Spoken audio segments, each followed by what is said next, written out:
Šiaulių ir Žalgirio rungtynės pastaraisiais metais būna itin atkaklios. Tuo galėjo įsitikinti ir Šiaulių stadione susirinkę žiūrovai, kuriems turbūt paskutinį kartą nuo lietaus teko slėptis po skėčiais, o ne po baigiamus įrengti stogų. Šeimininkai pirmieji kiek pavojingiau smūgiavo į vartus. Inters Kirchners smūgį atmušė Marius Rapalis. Netrukus Šiaulių vartus nuo Bursuk smūgio apgynė Giedrius Arlauskis.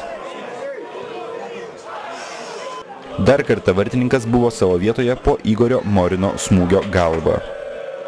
Iš už baudos aikštelės Žalgirio vartininko budrumą patikrino Edvardas Pšelenskis. Po kampinio pirmą kartą Šiaulių skersinį sudrebino Edvinas Lukoševičius. Nuo šio momento šiauliečiai perėmė iniciatyvą. Po kontratakos Mindaugo Lukoševičiaus skersuotą kamuolį uždarė Vaidas Šilėnas. Tačiau teisėjas užfiksavo nuošalę. Šis epizodas sukėlė daug ginčų. Tačiau ir iš filmuotos medžiagos neaišku, ar teisėjo sprendimas buvo teisingas ar klaidingas. Šiauliai aktyviai užbaigė pirmąjį kėlinį.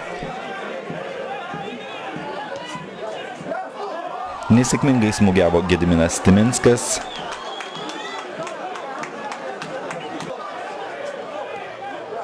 Smūgis nepavyko Šilėnui, o Lukoševičiaus smūgį į vartų kampą atmušė vartininkas. Ir tik kėlinio pabaigoje Viktor Raskov patirta trauma kiek privertė sunerimti Šiaulių trenerius. Vietoj ukrainiečio po pertraukos rungtyniavo Gediminas Butavičius. Antrame kėlinyje žalgiriečiai susigrąžino iniciatyvą. Valerijaus Mižgurskio įvartis neįskaitytas dėl nuošalės. Dar keli pavojingi svečių išpuoliai baigėsi sėkmingai Šiaulių komandai.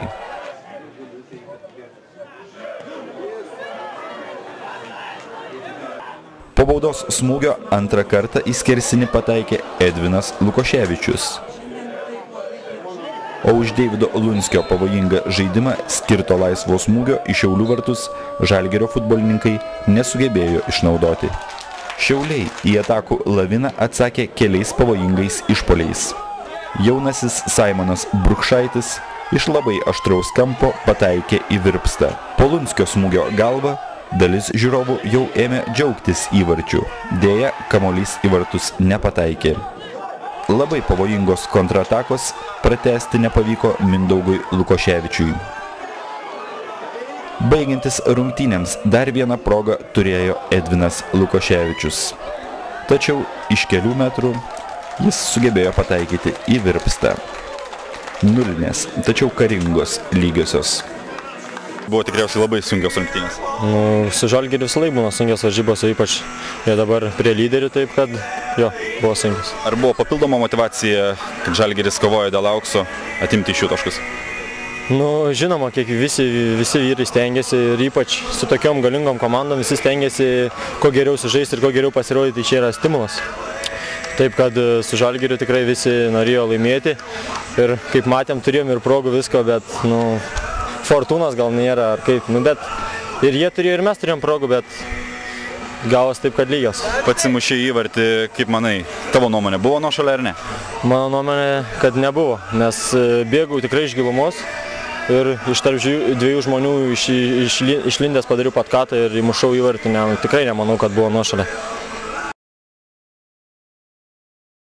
Komanda tikrai sužaidė gerai, ypač pirmą kėlinį, tikrai geras, kovingas pirmas kėlinys buvo, antrą kėlinį kai kurie žaidėjai, reiškia, net laiką fiziškai, nes žaidėm daug jaunimą vis tiek žaidė, keitėm jaunus žaidėjus, išleidom.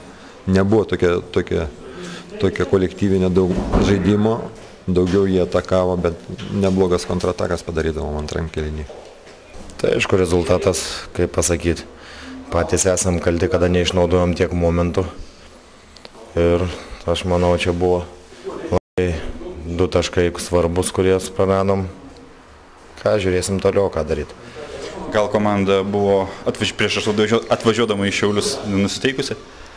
Ne, tai komanda lyg tai ir nusiteikusi buvo, bet nei vienas, taigi treneriai negali kamuolį nešti tiek momentų neišnaudotai, kas čia atrodo ir ir stengiasi ir viską, nu, bet pagrindinis akcentas yra užbaigimas, kuris tragiškas buvo šiandien rungtynių metu.